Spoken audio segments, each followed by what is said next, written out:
Speech off.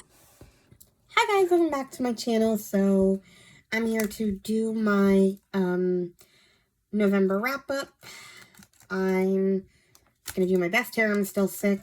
Have the vaporizer going, so hopefully it will keep me from getting too nasally. So we're just gonna get going. I did not read as much as I normally do in a month. I've been sick, and then we had the holidays and all of that.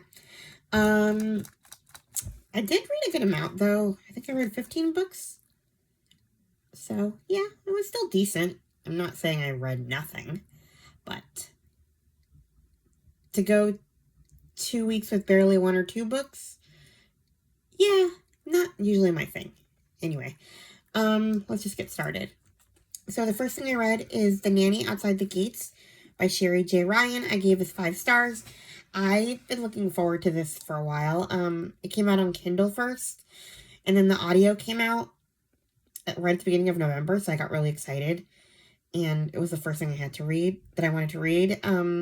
Sherry J. Ryan is one of my favorite historical fiction World War II authors now. I heard about it from Chloe from Always Booked. Anyway. Basically, it's about a girl named Helena. She is living in an orphanage. She was an orphan. She grew up there. And at this point in the story, she's working there. And one day she's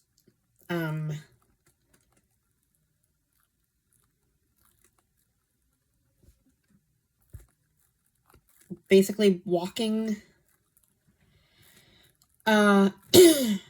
chasing after a little girl who got away, who was running away from the orphanage. And she gets stopped by a Nazi, and he basically needs a new nanny for his children.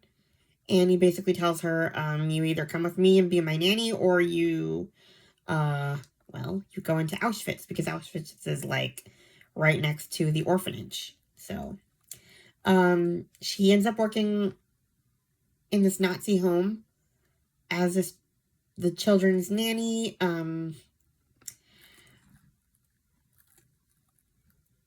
And she tries to protect the kids that she's taking care of, especially baby Flora, which is important.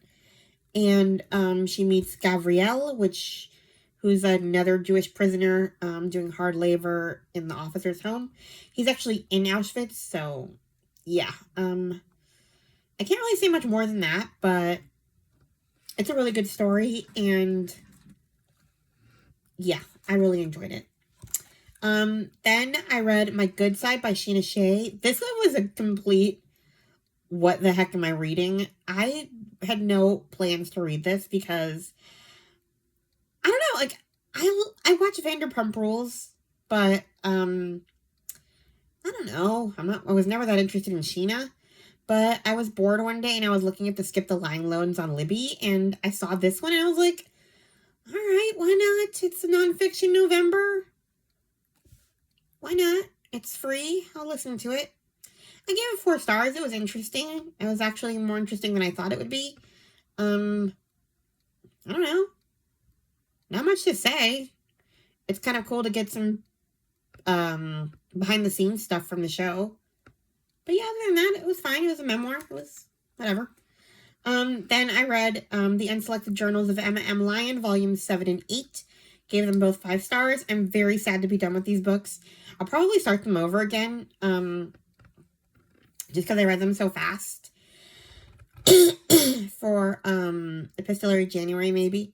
I don't know, we'll see. Because, like, the first few ones were shorter, and I flew through them just because they were so short, so I don't think I registered everything. It'll be interesting now I really got to know everyone.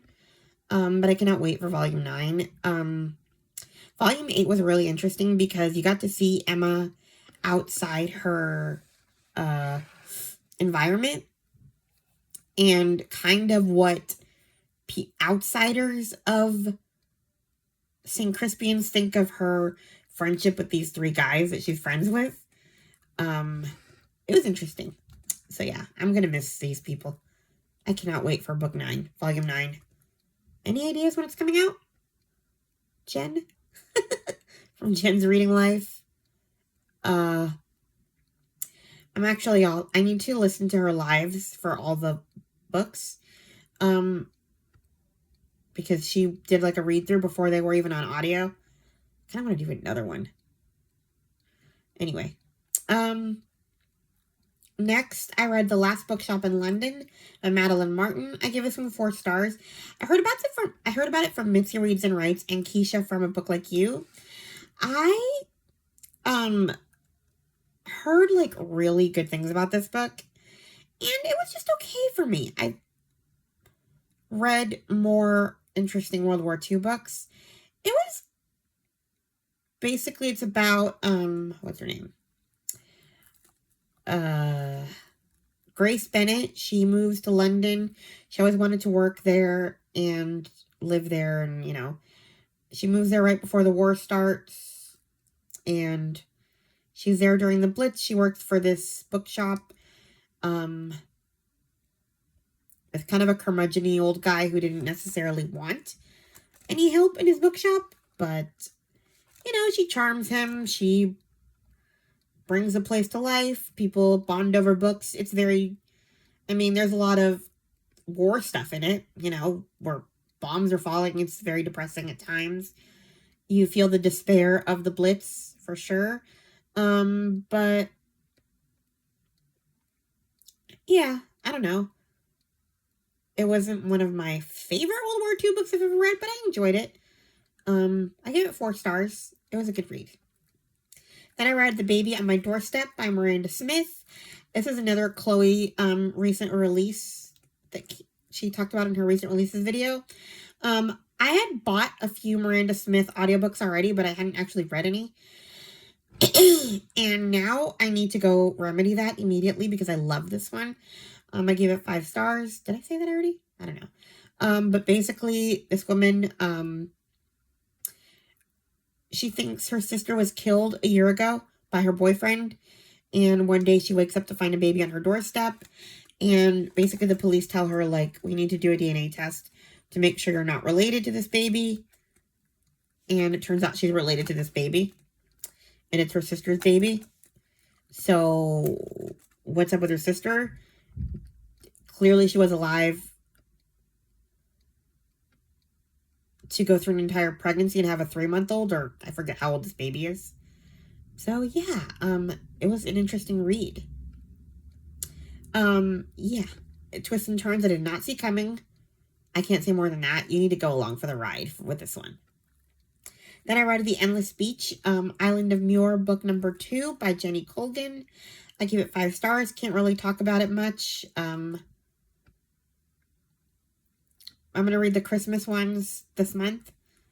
There's 2 Christmas ones, but I had to read the summer one and the fall one during those seasons because, yeah, that's just how it goes. So I enjoyed being back in this island again. There's a refugee story in this one. One of the doctors in town, I think he's from Afghanistan, or I forget exactly where he's from. Middle East somewhere, and his children are coming to live with him in Scotland. It's a good story. I can't wait to see what happens next in the Christmas one. Then I read a picture book. It's called A Day with No Words by Tiffany Hammond. It's basically just like a little picture book about a day in the life of a nonverbal autistic child. Tiffany Hammond, from what it sounds like, she's autistic herself and has a couple of autistic children. And those children, or at least one of them, is nonverbal. I don't know enough about her. She has, I don't know if it's TikTok or Instagram, but she's Fidgets and Fries. I don't know if you know anything about her, but I heard about her through a Facebook page I follow, Diary of a Mom. She has a daughter on the spectrum, and she writes about their lives, and she talked about this book, and so I listened to the audiobook. And yeah, gave it 5 stars. It's a nice read, and I think it helps kids be aware of differences and accept them. So yeah. And then I read My Husband's Child by Allison Ragsdale. I've been waiting for this one to come out forever on audio. I gave it 5 stars. Another child on the doorstep type thing. I don't know why it's called My Husband's Child. It should be My Husband's Children, because 2 children are on this woman's doorstep. They're her ex-husband's children that he had after they divorced, or I don't remember if I don't think he might have been cheating on her. Yeah, with another woman. They had children, and so for some reason, I'm not going to tell you why, but those children land on his ex-wife's doorstep, and it's a lovely found family story. There's some deaf representation because she's deaf and uses a cochlear implant. Like I said, I've been waiting for this one to come out on audio for a long time. It had been on Kindle Unlimited, but I like to listen to them because the narrators always have the accents. And also, I just don't want to hear a robot read to me if I don't have to. So yeah, then I read Through Each Tomorrow, Timeless number 6 by Gabrielle Meyer. I gave it 5 stars. Honestly, her books are stretching me to read books about time periods that I would have never read about on my own. I'm doing it only because it's part of the series. Like,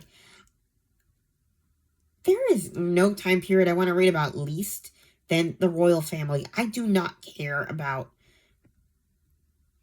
like, the 1500s time period. I just find, I don't know. I've never found that time period appealing, especially because women had to, like, quote unquote marry well and all of that. It was just, it sounds like a terrible time period for women.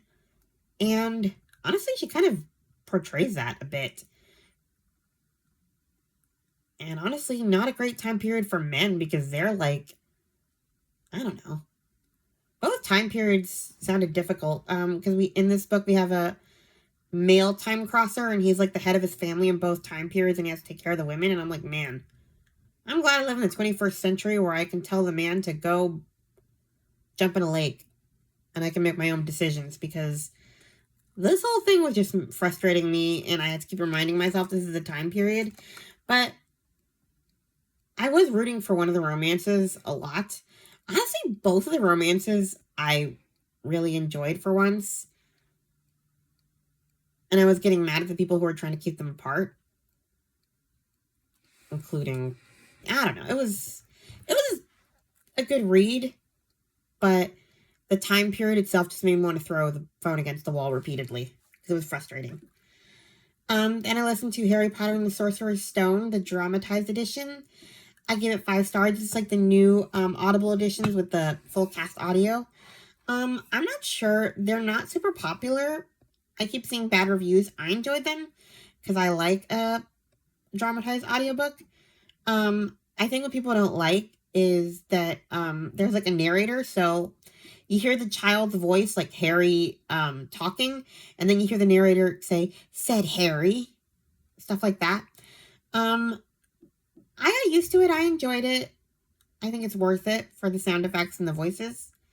Don't get me wrong, I enjoy Jim Dale's narration still, and now Stephen Fry.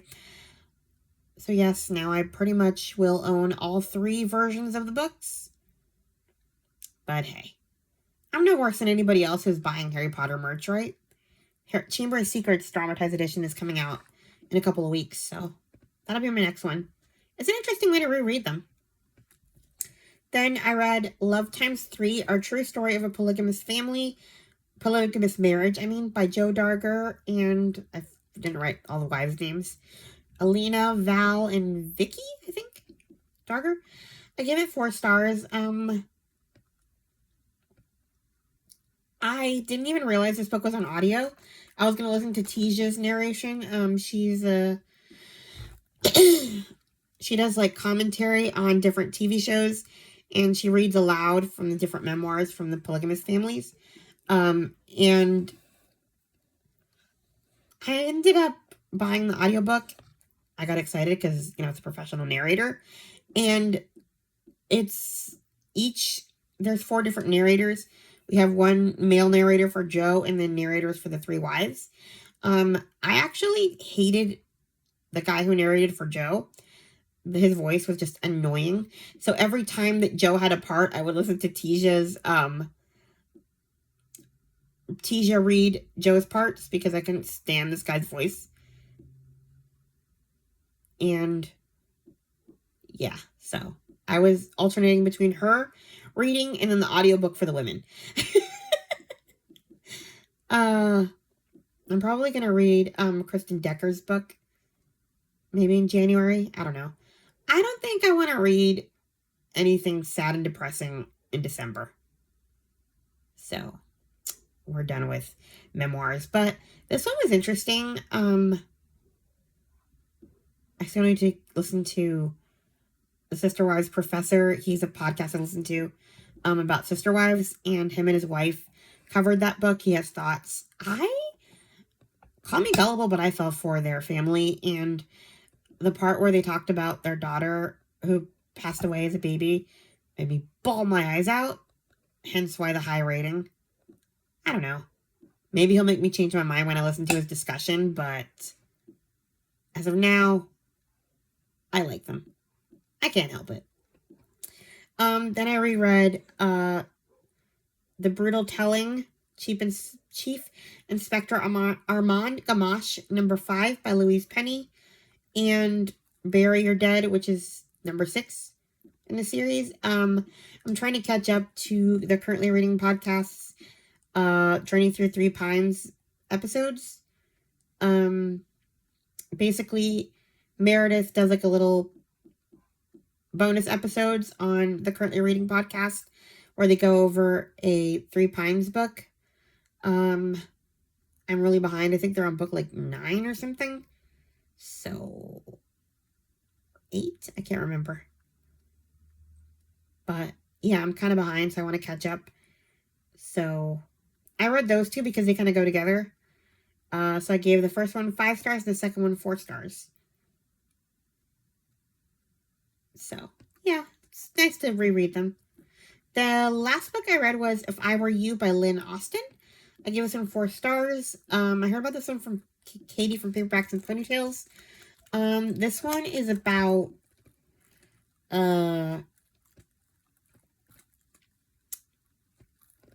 Audrey Clarkson.